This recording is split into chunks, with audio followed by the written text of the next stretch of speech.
What's up guys, Defour here. That was a classic intro. Today I'm going to be talking about why you should support a specific Overwatch League team if you watch the Overwatch League team, and why you should watch the Overwatch League if, you're here at this channel. Like, just why should you watch it? Starting up, I do think that each individual team has a lot of character that you can get behind, and this is one of my minor points. But even if you've never played Overwatch, it's really fun to just watch, how each individual player plays. Like Carpe's Widowmaker from the Philadelphia Fusion really brought me to the team, along with EQO's Genji. I really like the way they play, and therefore they're a team I go for, even though I live in Australia. And we don't have an Australian Overwatch League team, so this is why this topic's a bit more rampant here than probably anywhere else, because we don't have a team to support. So, I'm going to go out and find other teams that interest me.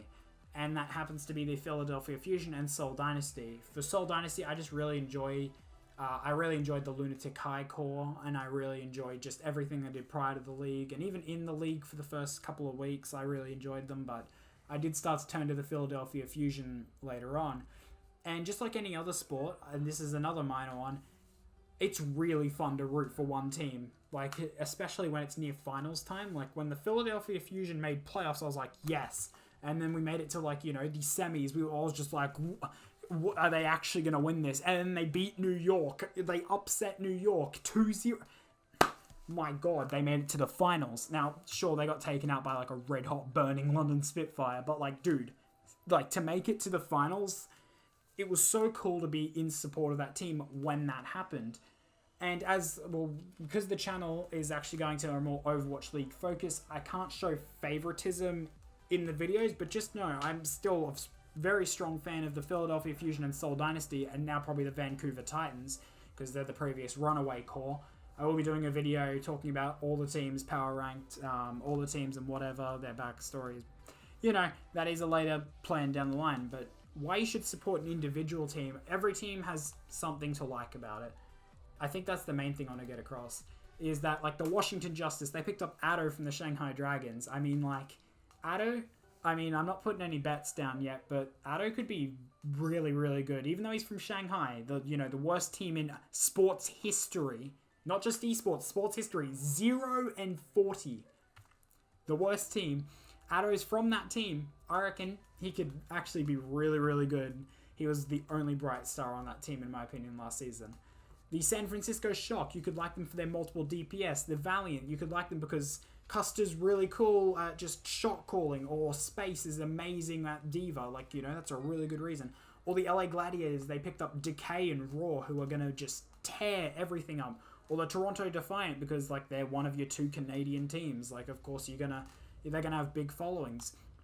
The Paris Eternal, they're the European team. They've only got European players on it, which is awesome. The Hangzhou Spark, their logo and their name is literally an anime reference. The Vancouver Titans are the old Runaway core, and everyone knows Runaway's story, and if you don't, there's videos on YouTube that will just blow your mind on what Runaway had to go through to get here. Florida Mayhem, they've completely redone their core, and they still have got Sire Player and Tavik, who are just amazing players. Guangzhou Charge, I don't know a whole lot about them, but they're one of the new Chinese teams, so, like, you can probably get behind them. I doubt they're going to have a lot of fans in the English-speaking places. Seoul Dynasty, they used to be Lunatic High, and now they've got Fissure, the best main tank, in my opinion. Like, Seoul Dynasty, definitely a contender for the top spot for me next season. The London Spitfire, last year's champions. Dude, if you go for London Spitfire, you can just be like, yeah, my team was the best in Season 1. I was always rooting for them, like, And Atlanta Reign, they've got Defran, who's like a big public figure. Boston Uprising, they've just got this ability to pick talent out of just nowhere. Like, it's amazing what they can do. Chengdu Hunters, a full Chinese roster, which, is amazing. And all these players have, played together before. They're the same language. They don't have that barrier. And, of course, you can like that team because, the Chengdu Hunters, that's a pretty cool name, I'll be honest. The Dallas Fuel have just a lot of character, and everyone knows their coach, Aero, now, if you follow the league at all. Arrow, I don't know how you say his name. But the Fuel just have a lot of character. They've got a lot of big figures like Taimu and... a lot of big figures, I say, and then just Taimu. God. I'm blanking. I promise, though, the Dallas Fuel had a lot of big names on it. The Shanghai Dragons, they were the absolute trash last season, and now, like, they could have a, you know, epic comeback story. It is 2019. I am not allowed to use the word epic.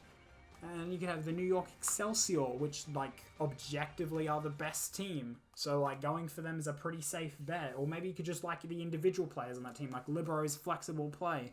Or, bloody Sabiobli's, like, 1v1 tracer that's, like, it's so characterized. Houston Outlaws, a full English-speaking team. If you just want English and you just want to fight the Korean overlords, Houston Outlaws, they're, in my opinion, a mediocre team, but I mean, if you can support them and they beat Korean teams, you'll be like, yeah, that's right, we're better.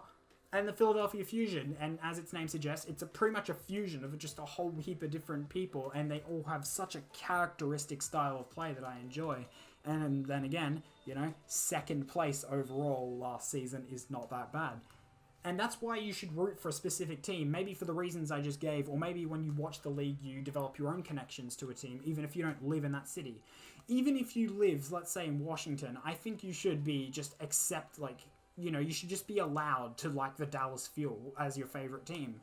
Like, you can just pick the team based on your favorite, but make sure you do pick a team, because, like I said at the start, there is nothing more fun than just, damn, Philly made it to the final. Like, I'm not going to redo the entire act, but it was awesome when I was sitting in that seat, because I was so analytic for most of the season, and then going for a team, it is way more fun, guys. And if you don't even watch the Overwatch League, I suggest, if you play Overwatch and don't watch the league, it's not a bad call to watch the league, because you can just learn a whole heap of things about the game that you never knew, like a new Widow spot, a new McCree technique, a new, like, Lucio Boop spot, like, you know, a new D.Va, like, tech. Like, the Overwatch League is so good at teaching you things, and I myself have gone from, I think I was mid-plat, and I'm sitting, depends on my account and what I'm playing, you know, Brigitte or Overpowered, but I'm currently sitting in Diamond, like, you know, and that's just from watching and observing higher levels of play. And definitely the big one, this is, I shouldn't have left this so late in the video, but the big point for people who don't watch the Overwatch League but play Overwatch, right now we're stuck in GOATS meta. I don't care how low or high you are on the ladder. A lot of people don't believe it exists lower on the ladder. It does, and when you run into GOATS, there's nothing you can do right now, because you don't want to know why? Because the Overwatch League isn't here. And you're going to be thinking, bro, how does that change the balance of the heroes? Brigitte's bullshit. Reinhardt's hammer is fucked. It's all screwed. How do I do anything? Well, honestly, when the Overwatch League comes back, I bet you in the first week, someone will come up with counter GOATs, quad DPS, something like that, played to perfection. There will be a counter GOATs strategy. And if you're watching the league and you're playing against people who don't watch the league, you can tell your team this strategy, and granted, Overwatch ranked, only half of them are going to listen to you, if that. But when you do pull out a strategy that counters the main accepted strategy, you can gain so much free SR just because you know the meta. And maybe that just includes you watching one match a week, and that one match being your favorite team each week. You don't have to watch the entire Overwatch League, but I think you should get into it, support one team, and just watch their matches. And then just watch maybe recap videos on the rest if you have the time.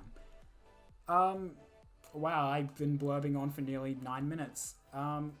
That's really all the points I wanted to get across. This is another, you know, video that maybe could have not existed, but I definitely did want to make it because I have a lot of friends that just don't go for a specific Overwatch League team, and I think you guys need to pick an Overwatch League team to get the maximum enjoyment, and for time constraint reasons. Like I said before, if you can watch the Overwatch League, and it's, say, your one team, they only play 2 matches a week, maybe 1 match some weeks. Sometimes they play none a week and you can just skip out. I think if you just watch that, you can get an understanding of the game at a high level, and it helps the league out. It means Overwatch can grow, and it helps you out as your SR can also grow. So I'm going to stop pestering you. I'm going to try and not make this video 10 minutes long. So have a good rest of your day, night, whenever you're watching this. Ciao.